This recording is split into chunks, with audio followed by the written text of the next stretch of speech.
धनंजय मुंडेंच्या वरदहस्तानच सगळं चाललं होतं. मुंडेंचा राजीनामा झालाच पाहिजे, तसं नाही झालं तर त्यांना बडतर्फ करा, अंजली दमन यांची मागणी.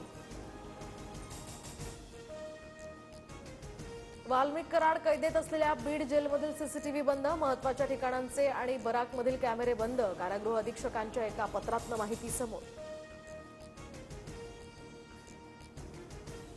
वाल्मिक कराड हाच देशमुख यांच्या हत्येचा मुख्य सूत्रधार, आरोपपत्रात स्पष्ट उल्लेख. मारहाणीचा पुरावा असणारा व्हिडिओ सीआयडीच्या हाती.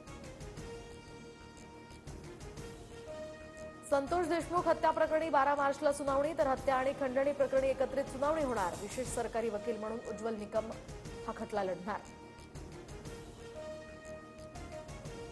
एकनाथ शिंदेंकडून शहांची भेट घेत फडणवीसांची तक्रार, सामनातून दावा, तर सीएम व्हायचं असल्यास तुमचा पक्ष भाजपमध्ये विलीन करा असं शहांनी शिंदेंना सांगितल्याचाही दावा.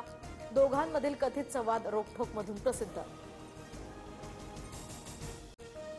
अमित शहा आणि शिंदेंमधला संवाद खरा, दोघांमधील संवादाबद्दल फडणवीसांना सुद्धा माहिती, संजय राऊतांचा दावा. संजय राऊत हे फेकू जासूस आहेत. अमित शहा आणि शिंदेंमध्ये असा कोणताही संवाद घडला नाही, राऊतांच्या दाव्यावर संजय शिरसाटांची प्रतिक्रिया. पुणे अत्याचार प्रकरणातील आरोपी दत्तात्रय गाडेची डीएनए चाचणी होणार. ससून रुग्णालयामध्ये गाडेची लैंगिक क्षमता चाचणी करण्यात आली.